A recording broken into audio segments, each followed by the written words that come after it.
पढ़ेंगे प्रकाश, परावर्तन एवं अपवर्तन चैप्टर 9। इसको ब्लूप्रिंट के हिसाब से देखें तो इसमें एक एक नंबर के 4 ऑब्जेक्टिव आएंगे और 2 नंबर के 2 क्वेश्चन आएंगे। इस प्रकार ये चैप्टर जो है 8 नंबर कवर करेगा। प्रकाश, परावर्तन एवं अपवर्तन। प्रकाश जो हम हमारे जीवन में देखते हैं, प्रकाश का बहुत महत्व है। किसी भी वस्तु को हम प्रकाश की उपस्थिति में ही देख सकते हैं, अन्यथा नहीं देख सकते हैं। अब हम इस चैप्टर के इम्पोर्टेंट क्वेश्चंस की तरफ चलते हैं। प्रकाश का परावर्तन। प्रकाश किसी सतह से टकरा कर उसी माध्यम में लौट जाता है, इसे प्रकाश का परावर्तन कहते हैं। परावर्तन के नियम। परावर्तन के 2 निम्न नियम है। पहला, आपतन कोण और परावर्तन कोण बराबर होता है।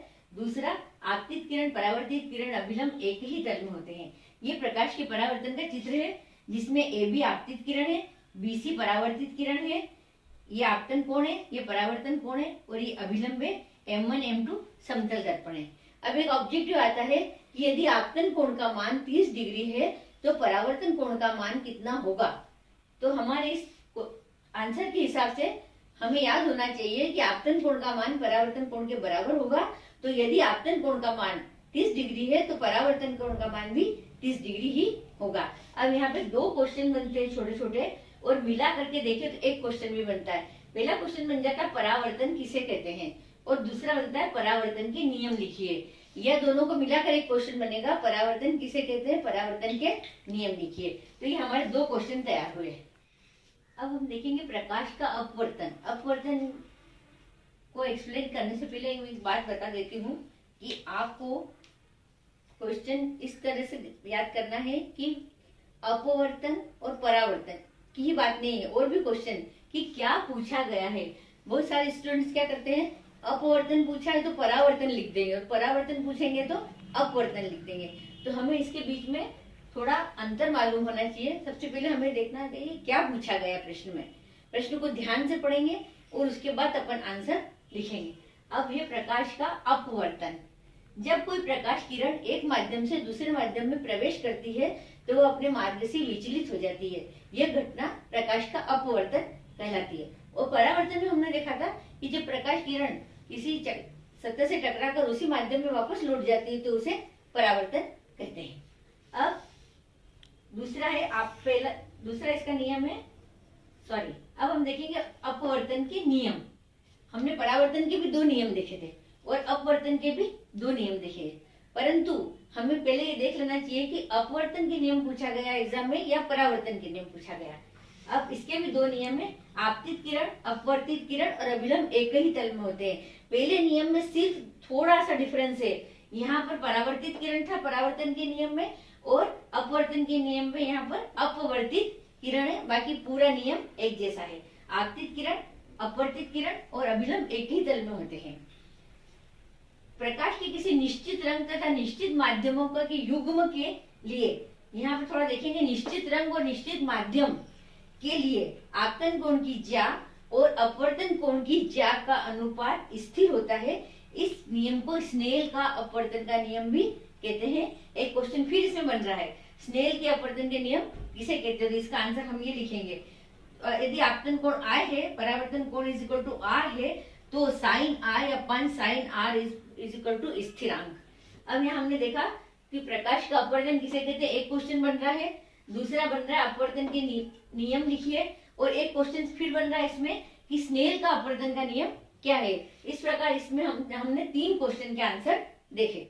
लेंस, 2 पृष्ठों से घिरा कोई पारदर्शी माध्यम जिसका एक या दोनों पृष्ठ गोली हो, लेंस कहलाता है। लेंस 2 प्रकार के होते हैं, अवतल लेंस और उत्तल लेंस। अब गोली दर्पण की फोकस दूरी, गोली दर्पण के ध्रुव से फोकस तक की दूरी फोकस दूरी कहलाती है। इसे F से प्रदर्शित करते हैं। F is equal to R upon 2, जिसमें R है वक्रता त्रिज्या। ये एक फार्मूला बना, F निकालना है अगर फोकस दूरी तो वक्रता त्रिज्या को 2 से डिवाइड कर देंगे। अगर हमें वक्रता R, यहाँ पे वक्रता त्रिज्या है, अगर हमें R निकालना है और F दिया गया है तो एक सूत्र बन जाएगा R is equal to F into 2। वक्रता त्रिज्या निकालने के लिए फोकस दूरी में 2 को 2 से मल्टीप्लाई कर देंगे। आवर्धन, किसी प्रकाशिक युक्ति द्वारा उत्पन्न आवर्धन वह आपेक्षिक विस्तार है जिसमें यह ज्ञात होता है कि उस युक्ति द्वारा बना प्रतिबिंब बिंब की अपेक्षा कितना गुना आवर्धित है। अर्थात प्रतिबिंब और बिंब की जो आवर्धन प्रतिबिंब और बिंब का जो आवर्धन होता है कि प्रतिबिंब की ऊंचाई बिंब की ऊंचाई से कितनी गुना बड़ी है, उसको हम आवर्धन कहेंगे। या हमारी सिंपल लैंग्वेज में कहेंगे कि प्रतिबिंब की ऊंचाई और बिंब की ऊंचाई के अनुपात को क्या कहेंगे, आवर्धन। h डैश अपान h, इसका सूत्र बनता है m is equal to h dash upon h।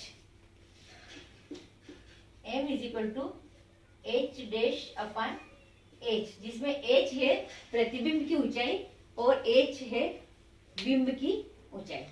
अपवर्तनांक, पहले हमने पढ़ा था अपवर्तन, एक माध्यम के सापेक्ष दूसरे माध्यम का अपवर्तनांक पहले माध्यम में प्रकाश की चाल एवं दूसरे माध्यम में प्रकाश की चाल के अनुपात के बराबर होता है। इस अनुपात को अपवर्तनांक अथवा सापेक्ष अपवर्तनांक कहते हैं। n21 इज इक्वल टू माध्यम 1 में प्रकाश की चाल v1 अपान माध्यम 2 में प्रकाश की चाल v2, या v1 अपान v2, ये हो गया अपवर्तनांक n21।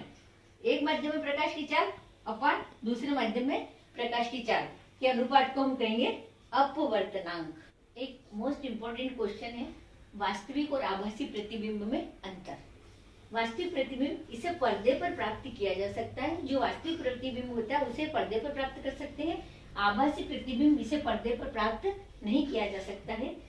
दूसरा पॉइंट है, यह प्रतिबिंब हमेशा उल्टा व वास्तविक बनता है, यह प्रतिबिंब हमेशा सीधा और आभासी बनता है। तीसरा, इसमें किरणें एक बिंदु पर मिलती है, क्योंकि ये आभासी है तो इसमें किरणें मिलती नहीं है, मिलती हुई प्रतीत होती है। अब प्रतिबिंब निर्माण जो कि एक डिफिकल्ट टास्क है, इसका चित्र बनाना और इसे याद रखना, उसके लिए मैंने कुछ ट्रिक्स खोजी है, तो मैं आपको नेक्स्ट वीडियो में वो ट्रिक्स बताऊंगी। 6 कंडीशन, अगर वस्तु कहाँ रखेंगे तो प्रतिबिंब कहाँ बनेगा, इसकी 6 कंडीशन है और 6 चित्र है जो मैं आपको नेक्स्ट वीडियो में बताऊंगी। Thank you for watching this video. Thank you.